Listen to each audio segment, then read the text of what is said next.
sur Audrey vous répond, chaîne qui répond à vos questions. Si vous êtes entrepreneur ou en reconversion professionnelle, je suis coach et je vous réponds en vidéo en vous proposant des solutions adaptées, des exercices à faire chez vous et des petites réflexions qui vous permettront d'aller plus loin et bien justement dans vos questionnements.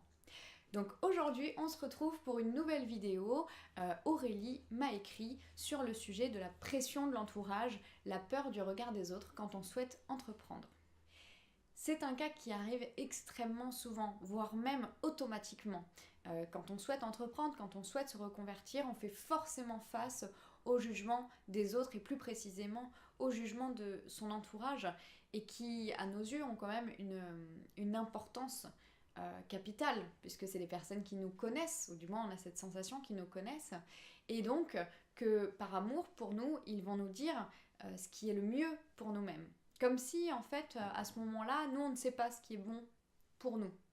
Donc cette pression de l'entourage, c'est vraiment un des premiers obstacles à franchir quand on souhaite entreprendre, et c'est entre guillemets un obstacle qui perdure dans le temps, qui reste pendant toute la durée de l'entrepreneuriat ou de la reconversion professionnelle. Mais dans tous les cas, quand on se reconvertit, on entreprend quelque chose. C'est pour ça que je parle d'entrepreneur. Quand on est face au jugement, je suis sûre que si vous avez déjà entrepris et bien justement une reconversion ou votre propre société, vous devez en avoir des tonnes des petits jugements, des petites phrases balancées comme ça, du style « mais pourquoi tu fais ça? Je comprends pas, elle est très bien ta vie comme ça, non? Tu te rends compte que là tu vas quitter une situation confortable pour te mettre dans un pétrin sans nom. Enfin, je veux dire, entreprendre ou se reconvertir, c'est pas donné à tout le monde.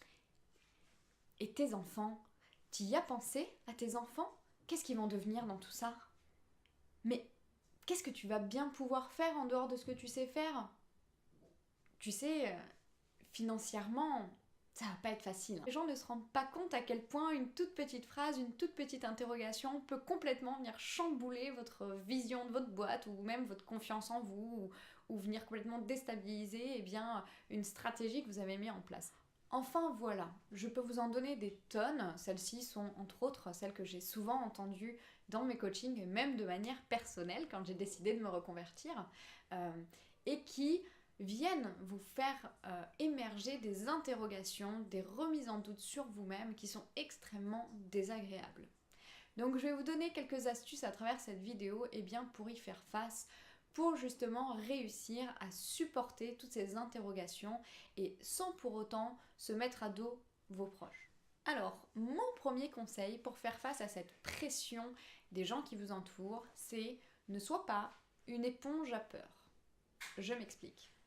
En fait, lorsqu'une personne te parle d'une inquiétude face à une situation que tu lui donnes, exemple du style « mais t'as pas peur de devoir gérer une entreprise toute seule ?» En fait, c'est quelque chose d'assez égoïste qui se passe.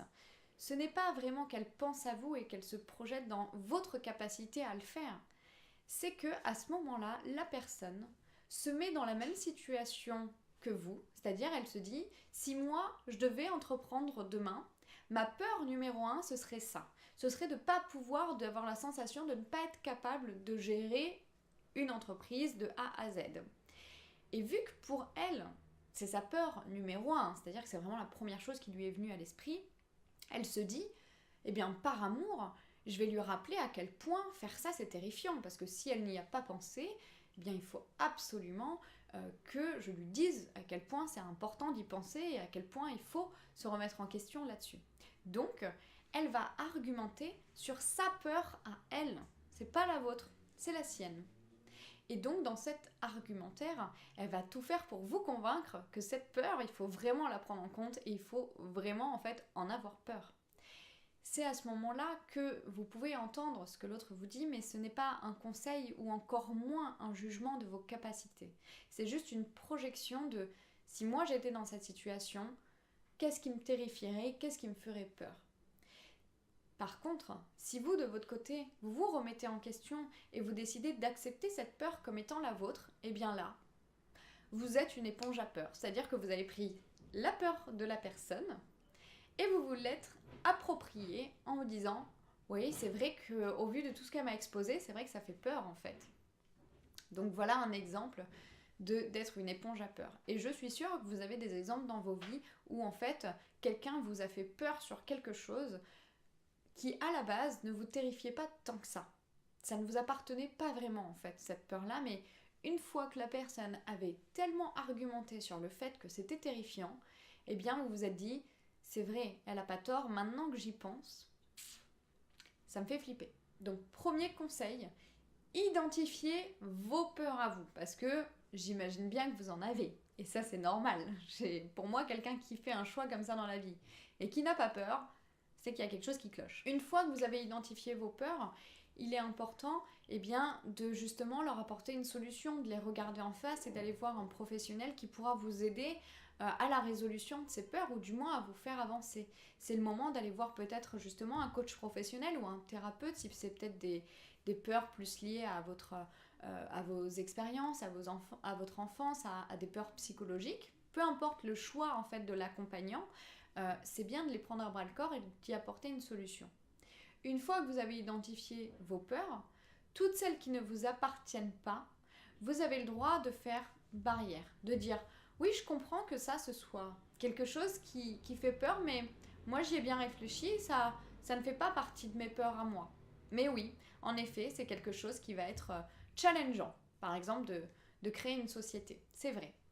Donc c'est d'écouter les peurs de l'autre, de le rassurer sur le fait que vous avez bien pris ça en compte, mais que tout va bien, vous avez la situation en main, et que ce n'est pas une de vos peurs, mais sans lui dire expressément, mais que c'est la sienne, c'est pas la vôtre. Et donc de faire barrière à cette peur-là et de ne pas tout remettre en question. J'espère que cette vidéo vous aura servi. En tout cas, vous savez ce qu'il vous reste à faire si vous êtes dans cette solution. Faire une liste de vos peurs, y faire face et bloquer et rassurer les peurs de vos proches. Si vous avez d'autres questions concernant l'entrepreneuriat ou la reconversion professionnelle, n'hésitez pas à m'écrire en commentaire juste en dessous et je tâcherai d'y répondre en vidéo.